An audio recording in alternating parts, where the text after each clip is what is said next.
What's cracking, party people? It's your girl Nicole Banister, aka NIKKI BANZ, coming to you live from Guam. Happy Valentine's Day, everyone. Today I'm interviewing Siv Ngesi right here on NIKKI BANZ Live!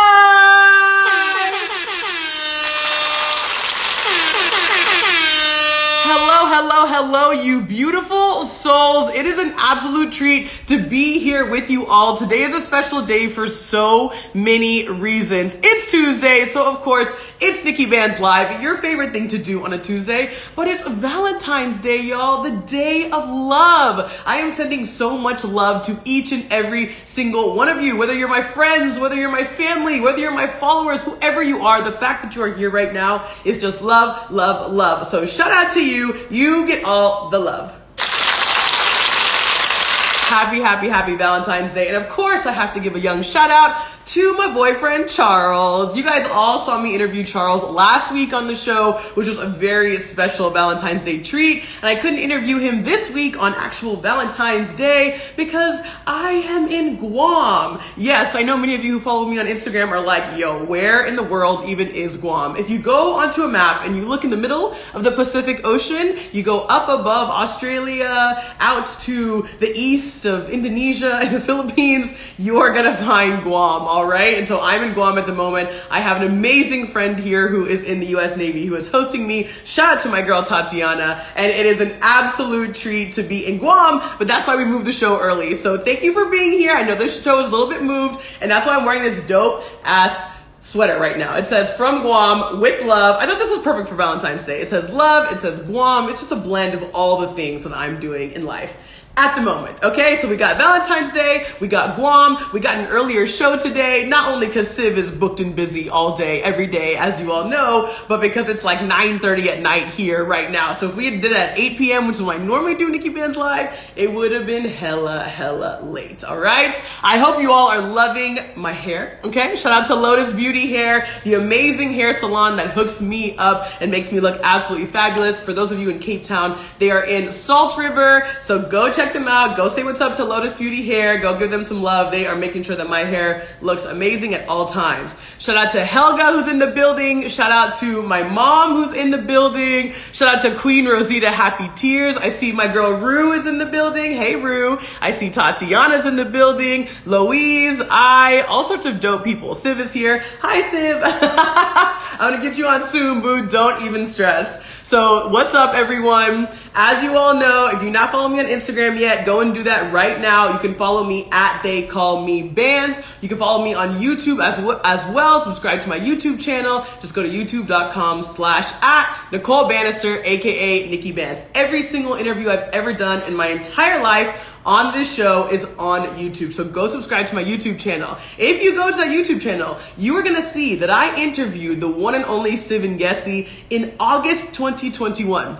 And that's why today is super special, because Siv is my first repeat guest here on NIKKI BANZ Live. He's one of my dear friends in South Africa. You all know him for so many different reasons, okay? You know him for the fact that he's an incredible entertainer, the most vivacious MC in any room, an actor who has an incredible acting career both in movies and TV. For those of you who have seen the dope movie, The Woman King, Siv was in The Woman King with Viola Davis, Tuso Mbedu, and John Boyega as the Migan. So, yo, Siv is just the guy. He's the guy in South Africa, he's the guy in the United States, he's the guy all over the world.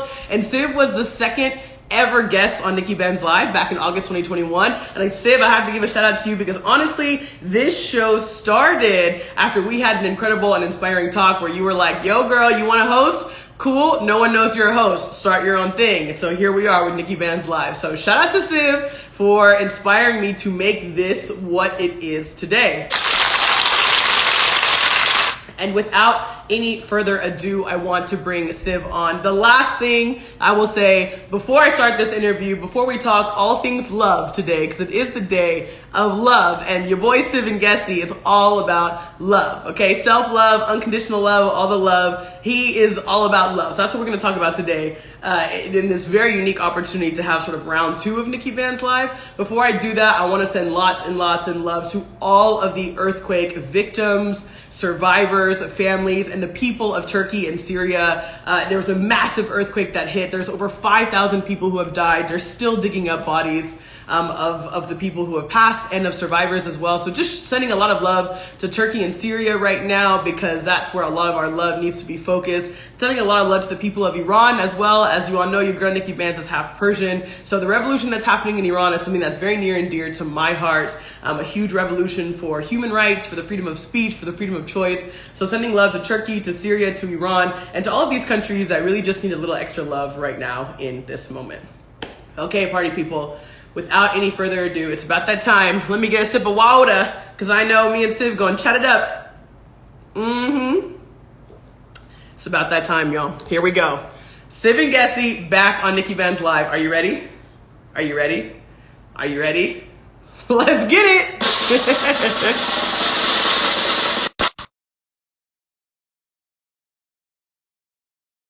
Round 2.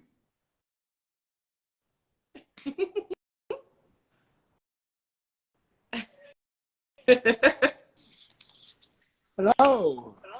Well, hello there, Siv. Hi, my friend. I am so good. How are you, my friend? Good, good. Listen, yeah, I wish the death toll in Syria and Turkey was only 5,000. It's on 35,000 at the moment. It's on 35,000. Yes, not 5. 35. Okay. Well, clearly I am seeing some other news. I need to check my news sources ASAP. That is even more reason to show more love to the people of Turkey and Syria. All the love. All the love. Thank you for the correction. I appreciate you. I know you got me. You got me always, and I'm so happy to see you here on the show. Welcome back to NIKKI BANZ Live. It's good to be here, girl. I have to say, you know, I have so much love for you, and that's one of the reasons why I wanted you to be on the show on this day in particular. We've been talking a little bit about having you back on the show for round 2. Valentine's Day seemed very apt because love is something that I think you exude. In every ounce of your body, there is love. Even if it's love that comes with criticism, that comes with ensuring that people are being the best versions of themselves, you are just dripping in love. And so thank you for being here, and happy Valentine's Day. Happy day that I don't believe in, but I do believe in love. Okay, tell us why you don't believe in Valentine's Day, Siv. So interesting enough, I'm actually not a big person. I'm not big on celebrating days. I don't do Christmas. I'm not big on birthdays. I'm all about being consistent as much as possible and actually celebrating every day and telling everyone that you love them every day, every time you get the chance to. So the whole thing about celebrating, I think it's been very commercialized, but it is good to be able to remind people to love people a little bit more. But I really believe you should be loving people and celebrating people every single day of their lives. Okay, I'm with you 100%, and that's exactly why you're the person to talk to about love on Valentine's Day. Already dropping bars for us, Siv. Give people their flowers while they're still here. So look, we have this super unique opportunity to talk about all the things, because we don't need to talk about your career. We don't need to talk about all that stuff. We did that in interview 1. Now we can get into the nitty gritty. We can just dive deep. So what I want to talk to you about first, and sort of the theme for the interview today in my mind, is unconditional love. And unconditional love, I think, is something that you share in a number of different ways, not only day to day, but unconditional love for friends, unconditional love for families, unconditional love for country. You are one of the people who gives 100% to yourself, to the world, all day, every day, no holds barred. So when I say the words like unconditional love, what's the first thing that comes to your mind? I don't know. I think so. I lost my mom in August, 11th of August, and I don't think I've ever experienced such a love. You know, I think I've never I've never loved everyone that much. I've never been loved the way I have been loved. But I think the way I can describe it, which is going to sound so weird, when there was one point when we had to go dress my mother at the mortuary, right? And I remember seeing her body and realizing that I've never loved anyone or anything the way I loved her. But interestingly enough, when I was at the mortuary to see my mother, nothing actually wanted me to, I didn't want to say I loved her because I'd already told her I loved her when she was alive. So for me, it's about being able to, when you're at that moment of seeing your mother, she's dead and you're there. It's not the moment to tell her that you love her. The moment was the 37 years that I had with her, you know? And for me, that the unconditional love is that. It's just being able to tell people and show people that you love them every single day. And for me, that's, I think losing my mother has definitely showed me the most incredible loss, but then at the same time, to be able to experience such a love has been indescribable. Siv, I have to say my deepest condolences for the loss of your mom. And I know I've told you this in person many times before, but I have to say it again here today.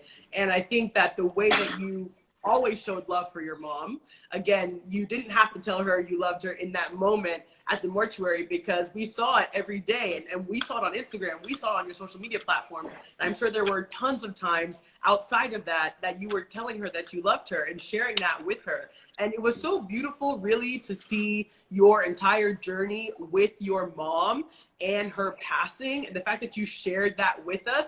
I think that allowed the rest of us to really reconsider how we show love and how we tell love to the people who we care about, because you were so open about it. Was it, I don't know what it's like. I haven't lost a parent. I can't speak to that. Was it difficult for you to share that journey with us on social media as your mom passed?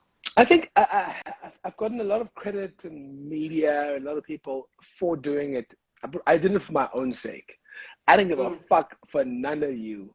I didn't give a flying fuck. When my mother died, nothing else existed, but I needed a platform that I wanted to get it out there, and it was engaging, and people had the return of people who had lost parents. Because when you're part of this group of people who've lost their mothers, you literally, there's only they can understand.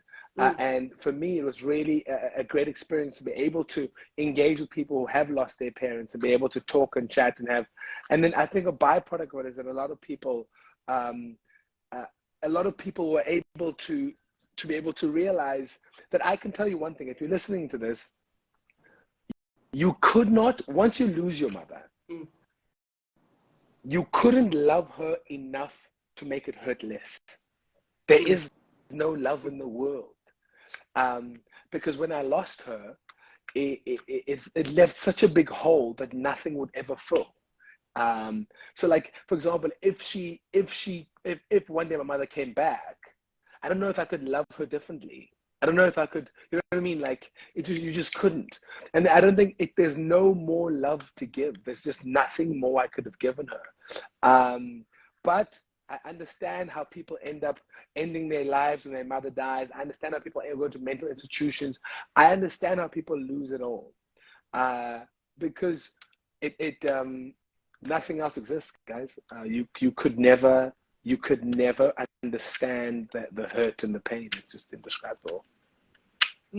So yeah. I can feel the love. I can feel the love through the screen right now. You're literally making me cry, Siv. Yeah, but it's yeah. But I think for me that's why I think days like this always weird me out, because no man, I want to be able to love people every day. I want to be able to celebrate, because roses die and chocolates you'll end up shitting out your ass, and but for me, I just want to be able to people who, I think I have my way of loving may not be every day, but if you're in my crew, if you're in my world, I love. I think love is about loyalty, in the sense of loving them and knowing them that you'll always be there to love them. And I think for me, I think yeah, man, I don't know. I think even losing my mother has made me maybe love differently, maybe love a little bit harder, but be selective of who I love and who I show my love. Yeah. That part. I mean, there's so many takeaways that I take from what you just said right there. Loving harder, loving differently, experiencing something that is such a tragic and unique thing, but strangely not unique because you know it'll happen to everyone at some point. But when it happens to you, it's so unexpected. And it's something that you have to figure out how to live with and deal with. And like I said, being able to give people their flowers while they're here, while they're with you. And like you said, you did that for 37 years. You were able to tell your mom how much you loved her and show her how much you loved her. And I think you talking about how you're now loving more intentionally now is something that I think a lot of us can sort of think about. You know, who are the people that we need to be loving on right now in this moment, every day or every week or every year, being intentional about that, because we don't know what tomorrow holds. You know, we don't know if there's going to be an earthquake and our family's going to disappear. We don't know if there's going to be a revolution and our family's going to happen to our family or to our best friend. So I think that's such a powerful thing for us to keep in mind.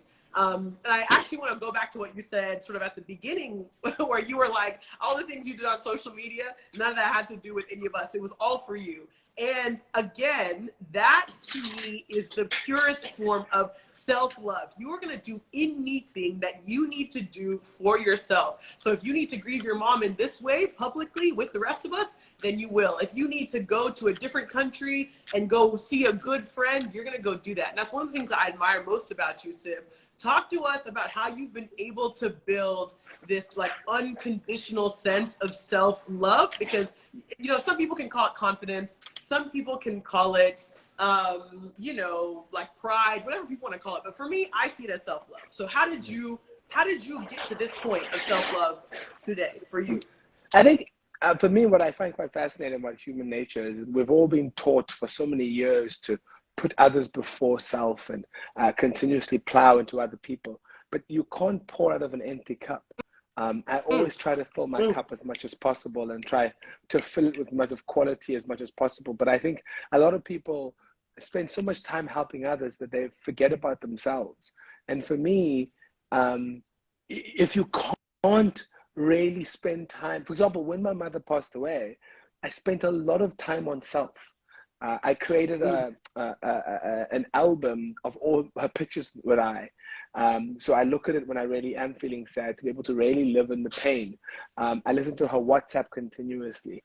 There's just a lot of things that I do to be able to make sure that I need to make sure that I hurt now, so later the pain is still there, but I still have more of a control over it. I think a lot of people, for me, I can tell you if I want to.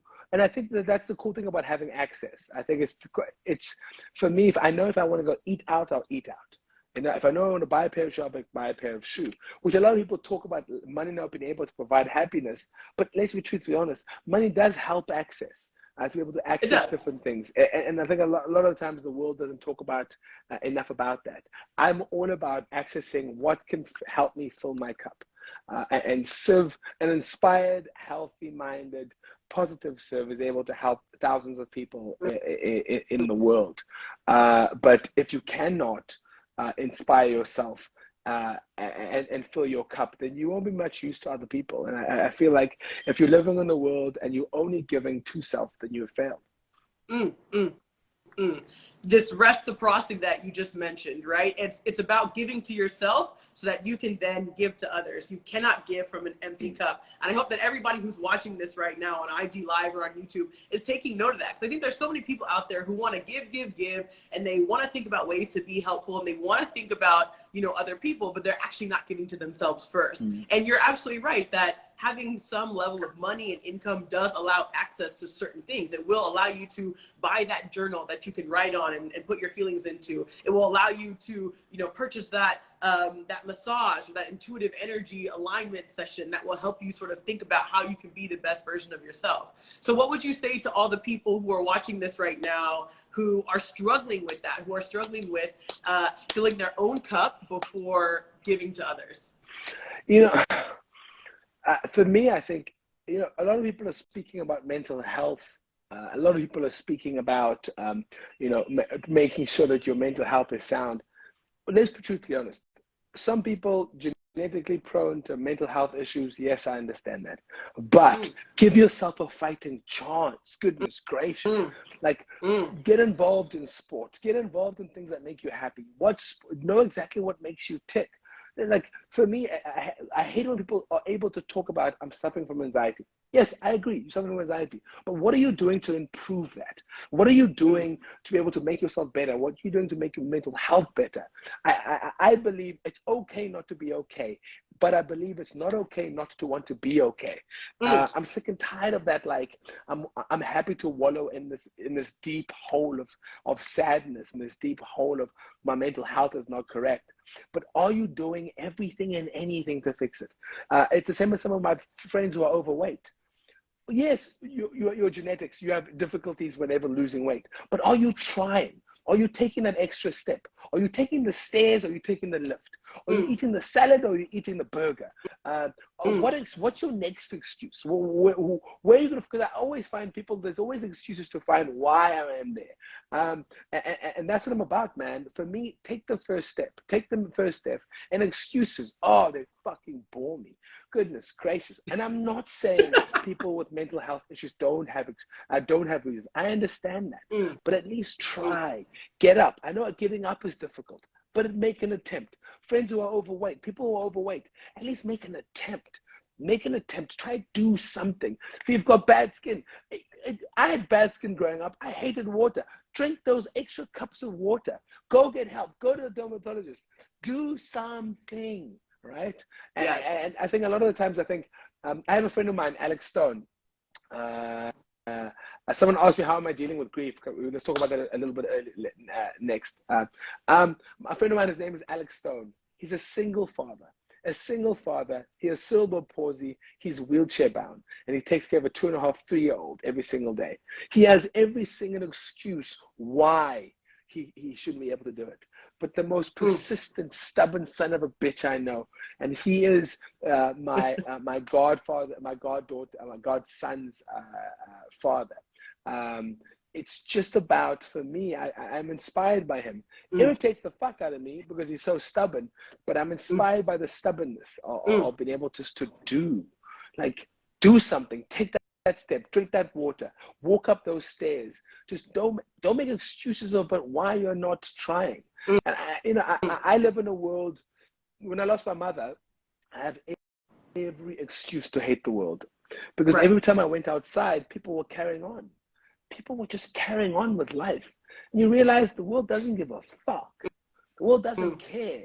If you're on the side of the street and you're busy changing your flat tire, then you're thinking everything is so bad, and then just 2 seconds later, an ambulance with the siren going on is going to an accident scene. Trust me, there's someone on the end of the flipping siren who's having a worse day than you. Right. Self-love is everything, man. Self-love is everything.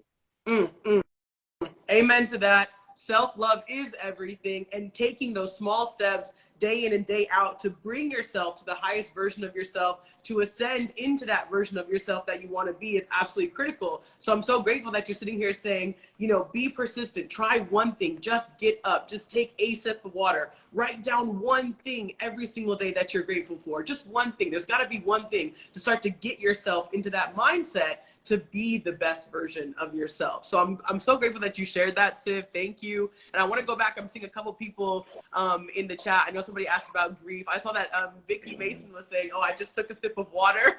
All right, baby steps. There we go, Vicky. We see you.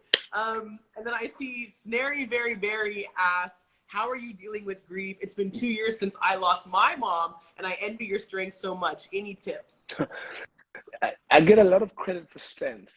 And which is it's a phenomenal thing, because my best friend says the same thing about me. I'm a walking corpse. I died the night my mother died. A piece of me is definitely left me.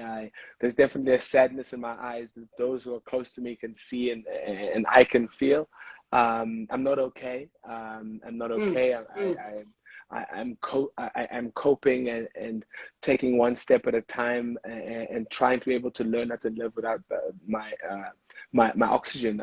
She was the wind in my sails. She was the sugar in my bloodstream. She was my steroid in my veins, and she was my biggest fan and my biggest love. So a lot of people give me credit for strength. I know I'm not strong. I'm dead inside. I'm definitely not well. But one thing that I've realized is that My mother wouldn't have wanted me to be an absolute wreck and not continue to live out this incredible potential that I have. All I'm continuously doing is trying to meet my hero, and people ask me who my hero is, and my hero is the man I happen to become. I'll never meet him. I'll never have the privilege of meeting him. But for me, I just want to plow away and keep on making my mother's name just proud, and just to scream out her names to the tops of the hills. But strength-wise, I'm not well. There are moments when I wake up in puddles of tears. And there's moments when I just break out into tears and cry. And there's days when I don't want to be in this world. I'm not suicidal at all, but I don't want to live in a world without her. If you're watching this and you have a mother, I'll never be the cliche person to tell you to love your mother more, because you don't realize there's no love in the world that will ever prepare you for when you lose your mother. To the lady who just lost her mother 2 years ago, I'm 5 months in, and it's the 6 months, 5 months. It is the hardest journey of my life. I don't wish it on my worst enemy. And there's a weird part of me that I haven't said this on an interview yet. There's a weird part of me that is jealous for many of you for having mothers. And there's a weird part of me that goes, well, you're going to feel how it feels to lose a mother, and it's hell. So yeah, man, I still cry every other day, and I still wish I could go back and just get another turn to do it again. Siv, I'm so energized to hear you say that, I'm not okay, right? You said this earlier. You're like, it's okay to not be okay. I think that's what a lot of people sometimes forget or don't realize, that like things cannot be okay, but to honor these people that we have loved and lost, to honor them and everything that they gave to us, we carry on. And we carry on because we have to. We carry on because we want to celebrate and showcase and honor them. And so to all of you who have lost your mother, we're so incredibly sorry. To all of you who have lost any kind of family member, we're sending you so much love on today of all days, the day of love, the day of unconditional love. And I think just know that love exists, right? That love is still all around us here today. In all the different ways, and it shows up today, honoring her in this interview, honoring those who have fallen in whatever circumstance. So I'm glad that you shared that, Siv, and I think conscious conversations like this, where we continue to talk openly about these things, is going to be it's helpful. This to me is the future right here. It's being able to have these conversations, to have them on a grand scale, and to not be afraid to be brutally honest. Like I saw somebody wrote in the chat. Snary Berry Berry, thank you for your honesty. Yes, it's important to be able to say that we are not okay, but we're going to carry on in honor of those people who brought us to where we are today. And the intentionality and the way that you're loving differently, which you talked about a little bit, like in the beginning of the interview, I want to come back to that, because I think when we talk about filling our cup, when we talk about ensuring that we have enough to give, so that we have enough in our cups that we can give to others, especially the ones who we still love, I think friendship is a really important part of that. And we see really positive examples of unconditional love with you and your friends, whether it's the guy you were mentioning earlier who carries on, who's so stubborn, who's always going the extra mile because he has to, whether it's your relationship with Mpakie, your best friend, in Cape Town, who we just see unconditional love between the two of you all the time. You are super intentional with your friends and with the people that you really care about, but that doesn't mean that you're just giving love all the time to everyone. How have you been able to discern and be more intentional with friends in particular around that kind of love? I first of all, I think the world uses the F word too willy-nilly. The word friends. I think friends are a very important, indescribable facet of your life. I'm very, very selective of who I have in my life. I'm the kind of person, I don't do big groups, they bore me. I do big groups when I'm getting paid or when I want to be there. And for me, I have quite a weird, I'm like a bit of a pit bull. I can play with you, but I'm loyal and I'll bite you if I have to bite you. It's so funny. And I think Mpakie and our friendship is so intense, but even she sometimes is like, always has to is trying to learn and understand this kind of like the extent of my loyalty. So for me, if you fuck with my friend, you're dead to me, right? Right. You did. Right. You did. Me too. You I'm the did. same way. I'm No, like, you did. You did. You didn't have to do nothing to me. You don't have to do nothing to me. right. But I realized that not everyone is like that. And you shouldn't expect people to be like that. Right. But for me, I'm not I'm not big into relationships. Like, I'm not a big relationship guy. I'm not a big dater. And I think the world is just not used to that kind of world. Or that kind of person who's openly and honest about, I'm not, this kind of person. Like, I believe friendships are bigger than relationships. Like Come Mpakie, on now. so for example, my best friend Mpakie, her be all and end all is relationship. And I'm like, actually, no, girl. Like, your everyday, the most important, that kind of thing is friendships. And for me, it's bigger. Like, so Mpakie and I's friendship is closer than most married couples. Right. And I think way more. We speak every hour, we argue, we debate, and we disagree. But it's all based on love and no ego. And I think Mpakie and I work because we know ego-based. Our gender is fucking irrelevant. Who's a man, whatever. But I think it's based on, when my mom died, she was my first call. And I remember all I said is, I screamed, "Where are you? Where are you?" And immediately she broke down into tears, and she knew exactly what happened. Yep. And that kind of love is beyond. So I think for me, I think my issue is that the world spends so much time plowing all of this love into one person, and then one day it ends, and then you're like, my fucking whole world is ended. But you don't realize that your real backbone and your real, your support base is these people who you pick to be in your life. Not family, you pick having friends in your life. So for me, I'll never just call anyone my friend, and I'll give you my all and more pitbull style. But on the same hand, don't forget, a pitbull can turn on you and kill you at the same time. So I'm that kind of guy. I'm definitely all about loyalty and love and giving back to people, and that's what I'm all about. That.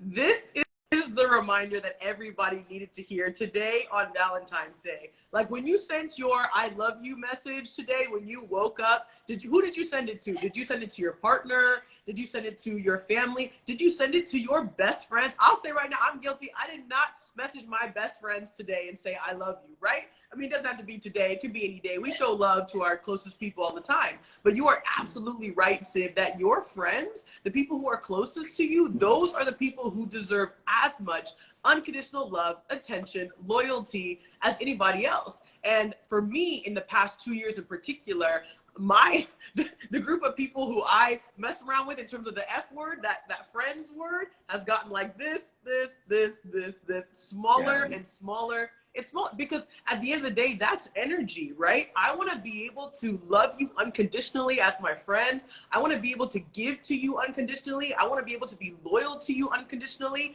And I want you and I want to be able to tell you when you're doing something crazy and I need that right back from you. Right? That's the kind of love that you can have with friends, your chosen family, right? And so I think this is such a powerful reminder for everyone who's watching this to think about, who are those people? It can't be 10, 20, 30, 40, 100 people. That can't be your people. You need to think about and reflect on, who are your friends? Who are the people who really have your back? Who are the people who you can unconditionally love and they unconditionally love you back? No ego, exactly like you said, Siv.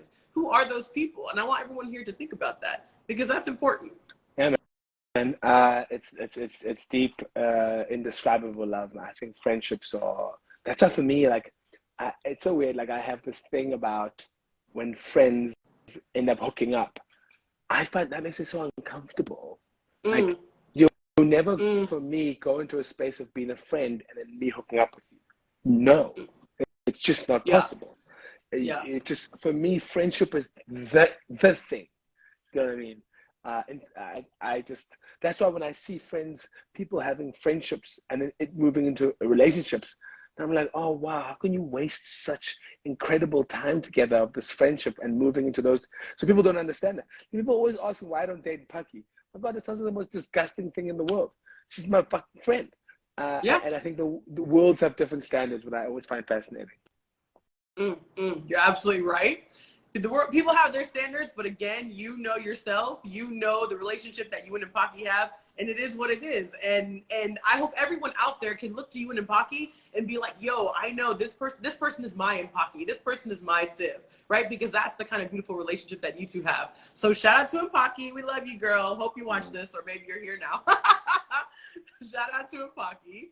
And so Siv, so we talked about unconditional love in terms of family, in terms of your beautiful mother. We've talked about friendship. We've talked about your self-love too. I want to talk about your love of country, because I think that this is something super important for everyone who's watching this, who is South African or who is coming from South Africa. I think that this is something really, really interesting, because you are one of the sort of most vocal people on social media around South Africa about things that have to change in this country, about not leaving, about talking about current events that are happening, right? We think about the recent murder of AKA and Tabello, right? We think about the load shedding crisis that exists in South Africa.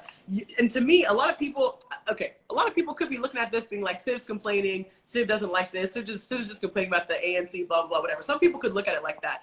I look at it as unconditional love for country. You want South Africa, your homeland, to be the absolute best that it could possibly be, to be the best for its citizens, for its people, for its business, for its economy, all of the above. I see that as unconditional love. Talk to us about your love affair with South Africa. For me, if you're involved in a friendship or a relationship, and the people in your friendship and your relationship don't call you out, they don't complain about you doing bad things, they don't hold you accountable, and they don't say nice things when you do great things, are you really in a friendship? All I know is that I, as Siv Ngesi, am a shareholder of this country. It could be 0.0.0.01% of this country. And if you're South African and you don't realize how much trouble we're in, you're an idiot. You're an idiot. From the richest to the poorest, your lights go off. My lights don't go off. I don't get load shedding. But if you are in this country, you are affected. It doesn't matter how rich you are, how poor you are, your lights go off. If you're in South Africa, it doesn't matter how rich or how poor you are, you have the potential to be raped and murdered. It doesn't matter how rich, how poor or rich, you can be in the traffic lights and you have potential to be murdered. So for me, I love this country so much that I'm willing to go out on the limb and be able to call them out and say, we're not good enough. We can do better. And for me, people keep on talking about potential. Potential isn't enough, guys. Potential is not going to keep you alive. Potential is not going to feed you. Or potential is not going to stop you from being raped. And for me, for far too long, we've lived in this potential of this country. We have a beautiful country that has such potential to do great things. But we needed to start doing the things. It's been 29 years now. Things have to be done. The things need to be changed. So once again, I'm a shareholder, and this country is my friend. And I picked to be here like I picked to have friends. And I'll try to hold this country accountable as much as possible. Hold myself accountable as well. And that's my views. I love this place. I love this place. But I do understand why people leave. I do understand why people move somewhere else. And for me, I think if I had kids, I think I would move as well. You said choice and you said accountability. These are two things that I hope everybody who's watching this again are taking notes on. It's that I'll start with accountability, because I think that's critical in all things, right? You said if you are not holding the things and the people accountable that you love, right, then are you even a real friend? Are you even a real citizen? Are you even a real employee? Whatever it is, right? If you love something, you hold it accountable because you demand it to be the best version. You demand it to be as beautiful as you know it can possibly be, and then some. And you're absolutely right that you are a stakeholder in this country, as is every single one of us who's on this live right now, as is myself, even coming from the United States, living in South Africa. We are shareholders and stakeholders in this place. And if we're not holding it accountable, then what are we even doing? I'm Siv, dropping bars for us here. Yeah, man, I feel like if we don't do something immediately, but on the same hand, I do believe that everything has to break.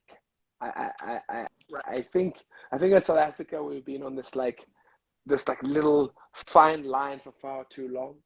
I feel like we're in a relationship and there's unsaid things, and one day the guy explodes. or the woman explodes, and then if the other person's like, "What do you mean? I thought everything was fine." You're like, "No, we're not fine." And I think we're not fine as a country, and we need to address it. I think we're how about this? How do you go from apartheid to New South Africa, and there's still some people who haven't admitted doing wrong? Right. What? Imagine being in a fight with someone who just slapped you, and they just go, "I'm sorry," but they don't mention what they're sorry about. They go, Right. I'm sorry, but it's a lot of bullshit. Yeah. So I don't think we can heal until people admit wrongdoing. But I do feel like the best way to heal is if it all breaks. I think if it all breaks, there's still people living in South Africa who don't realize how much trouble we're in. I agree with that 100%. I think one of the things that people ask me regularly about South Africa, they'll see the stats, they'll see things on the news, whatever, and they're like, "So what's the situation in South Africa?" I'm like, there's a lot going on in this country, but absolutely, in my opinion, we are on the verge of civil war, without a doubt. There will be a break, there will be an explosion, and it's coming faster than I think a lot of us realize. And so again, are we going to just sit back and sort of let this all happen and watch it all unfold, or are we going to actively move towards the solution that we want to see? And I think that's important. Do you know, even though a lot of people don't realize that a lot of times civil war is figurative as well. But for me, do you know where the problem will become? It will come the day a man can't feed his child, and the second night he can't feed his child, and the third night he can't feed his family. Then he goes next door and he tells them, "Hey, can I have a slice of bread for my child?" And the guy says, "No, I don't have a slice of bread." Then he moves next door and next door and next door, and they're like, "Wait a minute, we all can't afford those slices of bread. What?" And then you see what happens. Then the fire starts igniting. I think for me, it will start by people. And I say men, importantly men, because men want to feel like they can provide. And when they get to the point of not being able to provide, nah, bro, this country will be such shit if families are not able to feed their kids. Milk, bread, petrol, any of these things that you take for granted, butter, maize, and then you see what a man is willing to do when he can't feed his family, and that's my potential of civil war or war or raids or yeah, that kind of stuff. Right, and that's how it is. It's the basics. It's the simple things of not being able to turn the light on at night so that your kids can study when they're going to school. It's the simple things of not being able to buy a loaf of bread. It's the simple things of not being able to get on a taxi because there's no public transportation available or whatever it is. It's absolutely that. So I wanted to return back to what you said about choice, right? Because there's the choice of friends, there's the choice of where to live, there's the choice of taking action or not. For all the people who feel like they're stuck, for all the South Africans right now who feel like they're stuck on the choice or on the decision or on the next move of what they need to do to become this active stakeholder and citizen, what do you say to them, Siv? What is the choice they need to make right now? First of all, you don't have to be a fighter. We don't need everyone to be fighters. Not everyone has to have an opinion. I don't think people should be forced to opinion. Don't feel forced to have an opinion. I do think you can start small. Pack an extra sandwich in your car. An extra packet of sanitary pads to give the girl or the woman on the side of the street. The extra sandwich, and start that way. Hold your friends accountable. To white people, if you have friends who are in circles who are being racist, I just want to let you know one thing. I will take load shedding and corruption over racism any day. So a lot of the times, a lot of people don't realize how the lights are off, but I'm still free in inverted commas. You know what I mean? Even though on the same hand, I don't believe that I am free as long as women aren't free in this country. So I say free as in figure of speech. But I would much rather have no lights than be recognized as a human being and not have apartheid atrocities upon me. So for me, if you're white and you're in a household and they're being racist, call them out. Because don't forget, if you're going to make black people pick between load shedding and racism, we'll pick load shedding any day. So for me, I think activism starts with small things. It's one person at a time. When doctors are starting in hospital, it's about saving one patient at a time. And we can't afford to be desensitized. We cannot afford to be desensitized. And again, Siv, going back to the accountability of self, starting small, the idea of taking these steps to fill your own glass to make sure that you can then fill others. Like, this to me is all interconnected and all interrelated. So I hope that folks are connecting the dots here, right? When you start with that self-love, when you start with filling your own cup, doing whatever you need to do day by day to ensure that you are the best version of yourself, when you take that and then unconditionally love your family and your friends, telling them that, giving that to them giving that back to you, you can then start to serve others around you, the homeless person on the street, the girl who needs a box of sanitary pads. And that then leads to this unconditional love for country and this opportunity that we have to choose the South Africa that we want to see. And so for me, all of these dots are connected. So when I think about, again, when I think about unconditional love, that's why I was like, all right, cool, we're going to have Siv on today, because these are the dots that need to be connected. And whether or not people are making them regularly, I don't know, but I hope that all of you who are watching this right now are taking these pieces from this. And so I'll just do a quick plug, quick promo. I see Kopano Art is on there saying, speak the good word. If you're not following Siv on Instagram yet, do it right now. You can literally go to the top of your screen, click that little white arrow at the top. It'll drop down. You can go follow at Siv Ngesi. Incredible dialogue, incredible conversation all day, every day. Go ahead and do that right now. You're going to get more of this on a daily basis. Literally, we all watch you, Siv, just talking to your camera for hours and hours and just say your thoughts. And we're better off for it, right? We are better off for it. We're listening, we're thinking, and whether you agree or disagree, you're thinking. And that to me is critical. That to me is important. So go ahead and follow Siv. If you're not following me on Instagram yet, at They Call Me Bands, go ahead and follow as well for more conscious conversation just like this. So folks, so we have like 10 minutes left, Siv. If you have a question for Siv, go ahead and drop it in the chat. I'll take a look. We'll be able to ask that. Siv, I want to give you the chance now. Like I said, you've been here on the show before. You and I are friends. We talk. There's lots of opportunities. There's lots of things to say. I love the theme of unconditional love on today in particular, because I think it's something that's very powerful and that people need to think about more. If there's anything else that you could say to folks about any of the topics that we talked about today, or anything that you just want to say and put out there to the world here today, what do you want to say to people? First of all, the world doesn't care. Work harder. It doesn't care. Work harder. I feel like we all have excuses why we can't go on. We all have excuses why we will give up. We all feel like it's only happening to us. And I challenge you to say no. Bad things are happening to everyone, and everyone is fighting something. Everyone has a fight. Everyone has a battle that they're going through. And I think for me, it's so self-centered to think that you're the only person in the world who's really going through difficult times. Right. And for me, I think the perspective of it is to be able to realize that, first of all, find yourself a crew. Make sure that you're able to have people that you trust and people that are willing to call you out and say yay or nay. And I think for me, one thing that I have, that I'm filthy rich when it comes to human connections. I'm filthy rich of people who will hold me accountable, call me out for my actions, and actually just call bullshit. And as much as it's great to have, it isn't easy to have. It isn't easy to have, and it isn't like, sometimes you wish you could always be right. And I think, just back to the world doesn't care, man.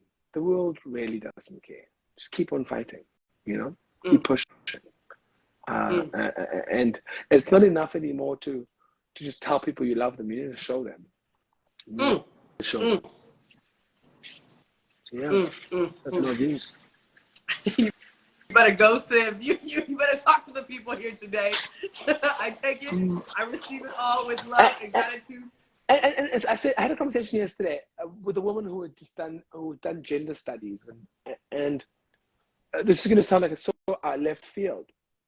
I find it quite interesting that we live in a world where we know the system has definitely been against women for hundreds of years. We know that, right? And I think a lot of the times, a lot of people think that the answer to this is only plowing into the side of the woman. Now, when have you ever had an issue with your leg, and what you've done is just try to take care of the leg without finding out where the cause is and trying to fix the cause, right? So I'm just going out there to be able to go, do not forget the boy child. Do not forget the man, and do not forget to be able to try and help him and give him the tools to be able to be better and to do better. So, and I know that sounds like I'm taking away attention from the woman, but I just find it quite interesting how we live in a world where we know one side is doing bad on the other side, and all we're doing is plowing on the side that has been the victim, instead of forgetting to be able to plow back to the side that is causing the trouble. Now, the young boy needs to know that he can address his feelings. The young boy needs to be able to know that he can say, I'm not fine, that I'm not strong, that I'm struggling. The man must be able to say that I'm struggling with this. The man must be able to say that I need love. I need to be held, and I can't provide for my family, right? And I think it's all about love. It simply goes back down to love, goes back down to accountability, it goes back down to choice. So for me, I go by, and I know it sounds like a weird rant, but masculinity is not the enemy. Masculinity is a beautiful thing in the right hands, like water is, like nuclear power.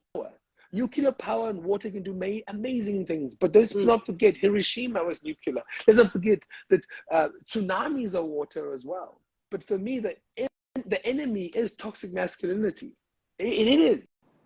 So for me, don't let the internet fucking fool you. Masculinity is not the enemy. It's a beautiful thing. Now we need to find a way to be able to let men know that it's okay to be loved. It's okay to love. And it's okay to say, I'm not fine. I'm struggling. I'm a walking corpse. I'm struggling with my mother's death. I'm allowed to cry on platforms. I'm allowed to show feelings. And don't make men memes. Because women talk about how it's okay to cry, but as soon as a man cries, he's a fucking meme. Right. You know, he's a meme. So let's not keep the double standards going. All I'm saying, for me, if you are searching for a perfect man, show me a perfect woman first, and then we can talk, right? I want us to talk about, let's love boys. Let's love them. Let's show them love. Then they'll be able to show the world love. Let's fill up their cup with love.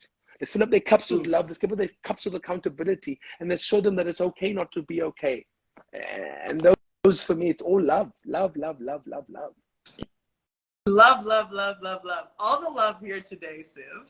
I want to try and just summarize a couple of these things that you talked about, because there's so much love, there's so much flowing around right now, and I want to make sure, even for the folks who are just coming in right now at the end, just take these notes, all right? First and foremost, show people that you love them. Don't just tell them. You need to show them that you love them as well. Your friends, your family members, the men in your life, the boys in your life, show them that you love them. Today is Valentine's Day, y'all. Send a message to someone right now. Like don't leave the live, right? Live's gonna end in 5 minutes. Don't leave the live, but tell a boy that you know, tell a man that you know that you love them. Tell them, say, I love you. Start that conversation. Start that dialogue. Start to tell and show, okay? The men in your life, the women in your life, the people, the humans in your life, start to show that love. Remember that it's okay to not be okay. Remember that we are all struggling with things, and you can continue to struggle with things and still persevere and still thrive in honor, in memoriam of the things that you're grieving, right? We're all grieving something in one way or another. So it's okay to not be okay. And it's okay to talk about not being okay. It's okay to cry. I was literally crying at the beginning of this live. It is okay to cry. Thank you, Siv, for holding space for all of us to cry, to just be like, this is okay. This is an okay thing to do. And choice and accountability. You have a choice. You have a choice to choose the people around you. You have a choice to choose the things you do on a day-to-day basis to ascend. You have the choice to wake up and take a sip of water, to step out of bed, to say or write down something that you're grateful for. You have that choice. And then we have to start holding ourselves and our peers and our countries and our institutions accountable. You know, just saying that we love something and leaving it there is not enough. We actually need to hold things, institutions, people accountable, especially if we love them. Especially if we love them, we have to call them out. We have to change the narrative that everything is just happy-go-lucky all the time. If things are bad, we need to call that shit out. And it's okay to do that with your friends, with your loved ones, with your companies, with your countries. And be more vocal about it, because that's the way that real change happens. Did I miss anything, Siv? No, love. Love. All love. All love. Siv, it is always an absolute pleasure to talk to you. I, for one, love this conversation. Love that we did it on today of all the days. Unconditional love is something, like I said, that it just oozes out of you in all the ways. So I know you don't want to talk about you being a role model and inspiration, but I will give you your flowers while you're here, while I have you here. Thank you for holding space for all of us and for having these sorts of dialogues and forcing us to have them too. So thank you. We love you. Thanks, and happy Valentine's Day to you. You too, friend. Have a good one. Have a great one. Thank you very much. I'll see you back in Cape Town. Thanks, friend. Enjoy. Bye, Siv. Bye. All right, everybody. This has been NIKKI BANZ Live. We hope that you have had an incredible time with me here today. If you are not following me on Instagram, go ahead and do it right now at They Call Me Bands. Go to the top of your screen and follow. This is my second conversation with the one and only Siv Ngesi, who was on my show about a year ago. And every single week, I am bringing you an incredible guest from a brand new country every single Tuesday. And these are the types of dialogues that are absolutely critical that we have to have. We need to talk about the state of our nations. We need to talk about the state of our friendships. We need to talk about the state of our familial bonds. And it's absolutely important that we continue to do so across the world, in South Africa, in the United States, in Nigeria, in Mexico, in the Philippines, wherever you are in the world. Keep having conscious conversations. And don't forget, today is Valentine's Day. Tell someone that you love them. My shirt literally says "From Guam with love." I'm out here in the Pacific in Guam, and I'm sending each and every single one of you love. This is Nicole Banister, aka NIKKI BANZ. You're here on NIKKI BANZ Live. I'll see you next Tuesday, and happy Valentine's Day. Mwah. Bye, everyone.